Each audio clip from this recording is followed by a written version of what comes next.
Hello प्यारे बच्चे, मैं संजय कुमार आप लोगों को शारदा सक्सेस पॉइंट में दिल से स्वागत करता हूं।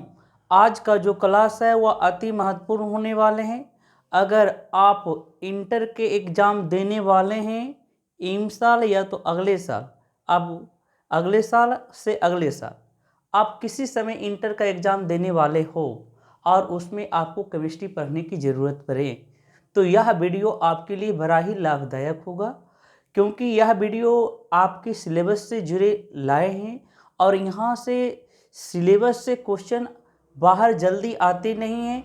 तो आप लोग सिलेबस के क्वेश्चन को समझने की प्रयास करना। हम कोशिश करेंगे कि आपको धीरे धीरे कर आपको सभी महत्वपूर्ण जो क्वेश्चन हैं आपको मैं बता दूं और आप लोग इसे आराम से देखें और समझने की प्रयास कीजिएगा और आपके एग्ज़ाम में यह बहुत ही उपयोगी साबित होगा। अगर यह वीडियो अच्छा लगेगा तो लाइक और शेयर जरूर कीजिएगा।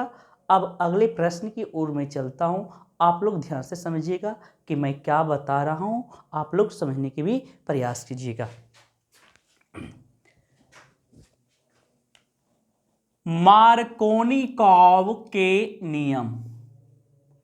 अब देखिए, केमिस्ट्री में जितने भी वैज्ञानिक पर नाम आधारित हो वह रिएक्शन को आप भली भांति अपने नज़रों में बसा लीजिएगा, क्योंकि यहाँ से सब्जेक्टिव के साथ साथ ऑब्जेक्टिव क्वेश्चन भी पूछे जाते हैं। तो क्या है भाई, देखते हैं।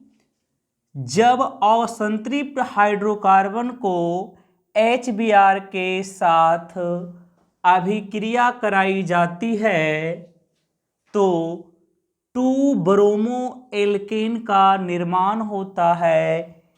इसी परिघटना को मार्कोनिकॉव के नियम कहते हैं। अब बच्चे, यहाँ पर मैं बताना ये चाह रहा हूँ, इस असंतृप्त हाइड्रोकार्बन, तो आप लोग असंतृप्त हाइड्रोकार्बन की परिभाषा ऐसे पढ़े होंगे, ऐसे हाइड्रोकार्बन जिसमें डबल या ट्रिपल बॉन्ड पाए जाते हैं उसे असंतृप्त हाइड्रोकार्बन कहते हैं। तो यहाँ पर देखना, उदाहरण में आपको जो लिया गया है इसे देखना, डबल बॉन्ड है और अभिक्रिया किससे करते हैं, HBr से करते हैं। तो यहाँ पर मजे की बात ये समझना कि यह जो ब्रोमीन है, ये ब्रोमीन ये डबल बॉन्ड में से पाई और सिग्मा बंधन पाए जाते हैं इसमें बच्चे, उसे तोड़ते हैं तो पाई बाउंड टूटता है, तो इस कार्बन की एक इलेक्ट्रॉन फ्री होते हैं तो ये ब्रोमीन आकर इस कार्बन पर जुड़ जाते हैं और ये हाइड्रोजन होते हैं इस कार्बन के साथ जुड़ जाते हैं।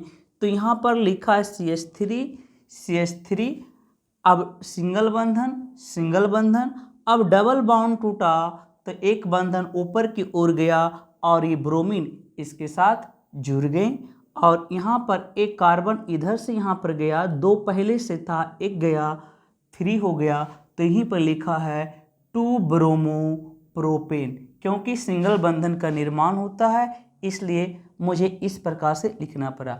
अब इसका नामकरण करना चाहते तो 1 2 3 के होते हैं वर्ड रूट, प्रोप, बंधन डबल बाउंड इसलिए EN लिख दीजिए, प्रोपीन हो जाएंगे। अब ठीक इसका उल्टा एंटी मार्कोनिकॉव के नियम, जब असंतृप्त हाइड्रोकार्बन HBr के साथ पर ऑक्साइड उत्प्रेरक की उपस्थिति में अभिक्रिया करती है तो 1 ब्रोमो एल्केन का निर्माण होता है। इसी परिघटना को एंटी मार्कोनिकॉव के नियम कहते हैं। अब जरा समझिएगा यहाँ पर करना क्या चाह रहे हैं। यहाँ पर अब फिर इस शब्द को जरा देखिएगा, यहाँ पर तो अभी ऊपर बता रहे थे कि डबल या ट्रिपल बाउंड वाला होगा, तो यहाँ भी डबल बाउंड ले लिए हैं, HBr से भी क्रिया कराएंगे, ये पर ऑक्साइड उत्प्रेरक है। तो यहाँ पर ठीक इसका उल्टा होता है कि यहाँ पर देखना कि ब्रोमीन जो था कार्बन नंबर 2 पर जा रहा था, अब क्या होगा, ब्रोमीन जो होगा कार्बन नंबर 1 पर जाएगा और हाइड्रोजन जो होंगे कहाँ पर जाएगा, 2 पर जाएंगे। तो यहाँ पर देखना बच्चे, CH3 सिंगल बॉन्ड, CH2 क्यों 2 हुआ, एक पहले था एक और गया, 2 हो जाएंगे। और यहाँ पर CH2Br, अगर ये कट रहे होंगे तो यहाँ पर 1 2 3। तो अब देखते हैं 1 ब्रोमो 3 के प्रोप सिंगल बंधन ANE। इस प्रकार से आप देख सकते हो। लेकिन अगर आपके एग्जाम में ऑब्जेक्टिव आए, क्या ऑब्जेक्टिव आ सकता है, इस चीज़ों को आप लोग ध्यान से समझिए क्या कर सकते हैं। अब एक क्वेश्चन मार्कोनी-कोब के नियम से आएंगे।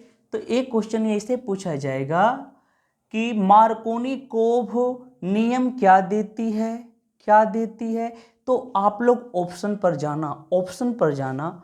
आपको ऑप्शन ए भी दे सकता है, hello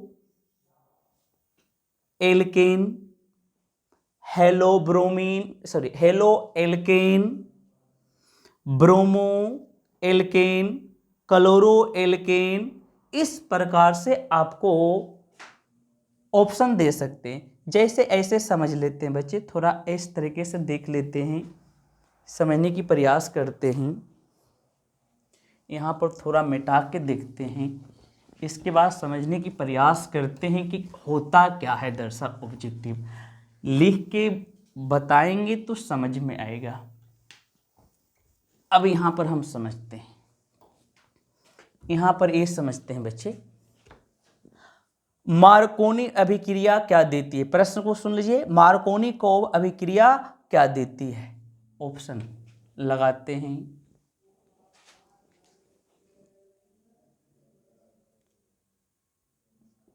halo alkane,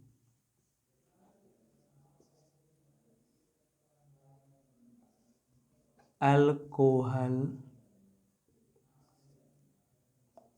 ketone, none. तो क्या देते हैं बच्चे, ध्यान से देखना। ऑप्शन नंबर 1, क्यों 1 हुआ जरा समझिएगा। अब हेलो एल्कीन का समान सूत्र की ओर मैं बढ़ता हूं, तो इस प्रकार से आपकी फॉर्मूला मिलेंगे और x बराबर आपको दिखाई देगा क्लोरीन, ब्रोमीन, आयोडीन। अगर फ्लोरीन है तो फ्लोरीन भी दिखाई देगा। तो इस तरीके से आपको दिखना होगा, इस प्रकार से आपको दिखना होगा कौन सा ऑप्शन है। इस तरीके से आपको समझकर इसको क्लोरो लिखेंगे बच्चे, इसको ब्रोमो लिखेंगे, इसको आयोडो लिखेंगे, इसको फ्लोरो लिखेंगे। तो इस प्रकार से आप वहाँ पर गौर कर सकते हो, वहाँ पर देख सकते हो कि कौन सा ऑप्शन दिया। क्योंकि जब तक आप अच्छी तरीके से इस बात को समझ नहीं पाओगे तो आपसे गलती हो जाएंगे। अब अगले प्रश्न की ओर चलता हूँ। एंटी मार्कोनी-कोब के नियम में कौन भाग लेते हैं। तो असंतृप्त हाइड्रोकार्बन। तो बच्चे इसमें याद रखना क्या क्या, डबल बाउंड वाला हो या तो फिर क्या हो, ट्रिपल बाउंड वाला ऑप्शन हो, और ये हो, और इसके बाद उत्प्रेरक के रूप में ये जरूर याद रखना पर ऑक्साइड। क्या याद रखना बच्चे, पर ऑक्साइड। अब दूसरी बात, ये क्वेश्चन में आपको याद रखना होगा कि एंटी मार्कोनी-कोब के जो नियम होते हैं, कार्बन नंबर 1 पर हेलो एल्केन बनाती है। मतलब कि ये हेलो जो होते हैं, हेलो के अंतर्गत क्लोरो आ जाए, फ्लोरो आ जाए, ब्रोमो आ जाए, आयोडो आ जाए, जो आ जाए वह कार्बन नंबर 1 पर दिखाई देंगे। लेकिन मार्कोनी-कोब के नियम में जो होंगे कार्बन नंबर 2 पर दिखाई देंगे। तो प्यारे बच्चे, फिर अगले क्वेश्चन की ओर मैं बढ़ता हूं, आप लोग ध्यान देना।